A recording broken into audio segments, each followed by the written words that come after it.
নমস্কার বন্ধুরা, শ্যামলী ব্যানার্জিস কিচেনে সকল বন্ধুদের অনেক অনেক স্বাগত।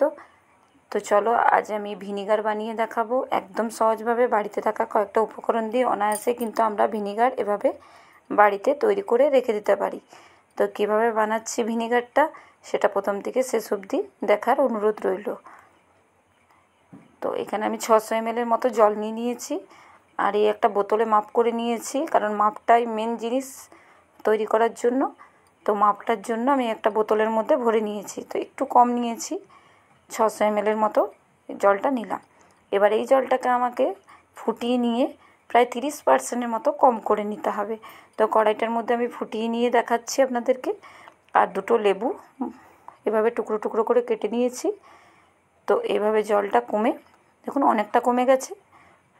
তো আমি যেটা মাপ করেছি মানে পুরোটা অর্ধেকটা করার দরকার নেই, কম কিছুটা কমিয়ে নিলাম।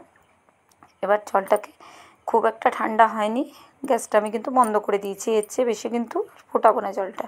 তো এর মধ্যে পরিমাণ মতো নুন দিয়ে দিলাম, যে নুনটা আমরা রোজ রান্নাতে ব্যবহার করি সেই নুন দিলাম। আর এখানে আমি 1 চামচ সাইট্রিক অ্যাসিড দিলাম। তবে 500 ml জলের জন্য 1 চামচ সাইট্রিক অ্যাসিডই যথেষ্ট। তো সাইট্রিক অ্যাসিড বা টক চিনি যেটাকে বলা হয়, যে কোনো মুদিখানার দোকানেই কিন্তু এটা পাওয়া যায়। তো সেই 1 চামচ টক চিনিটা আমি এখানে দিলাম, দিয়ে এবার ভালোভাবে মিশিয়ে নেব নুন আর চিনিটাকে ভালো করে, টক চিনিটাকে এভাবে চামচের সাহায্যে। জলটা এখন খুব ভালো মতোই গরম আছে, এই অবস্থাতে তাড়াতাড়ি মিশেও যাবে। তো এগুলো দেওয়ার পর আর ফোটানোর প্রয়োজন নেই। তো এটা দিয়ে দিলাম, মিশিয়েও গেছে, দেখুন একদম মিশে গেল। এবার এর মধ্যে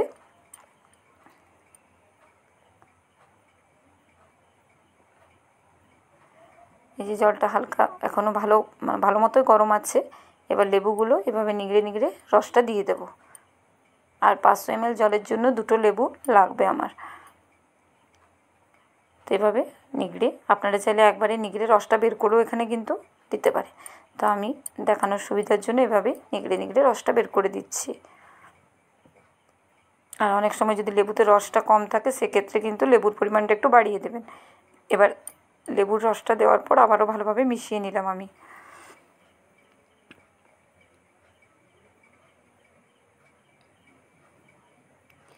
এই যে মেশানো হয়ে গেল সমস্ত কিছু আমার। এবার এটাকে ভালো করে আমাকে ছেঁকে নিতে হবে। তো এই যে উপরের যে বীজগুলো লেবুর পড়ে গেছে আর উপরে একটা বেশ ফেনা ফেনা ভাব এসে গেছে, এবার এটাকে ভালো করে আমি ছেঁকে নেব। তাহলে আমার ভিনিগারটা একদম পরিষ্কার, উপরের যেগুলো ভাসছে লেবুর খোসা সেগুলো আর থাকবে না। এই যে ভালো করে ছেঁকে নিলাম, এই কারণে।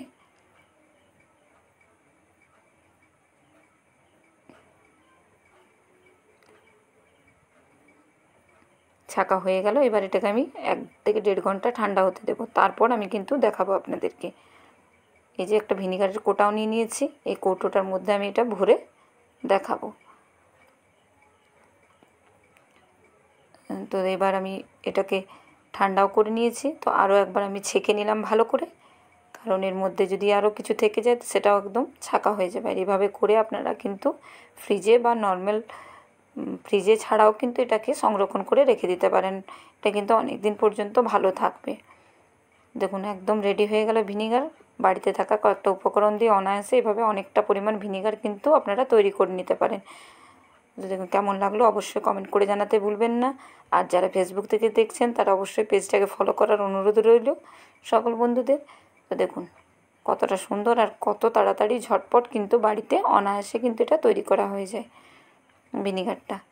তো আজকের মতো এই পর্যন্ত, পরের আবারও একটা ভিডিওতে আপনাদের সঙ্গে দেখা হচ্ছে বন্ধু।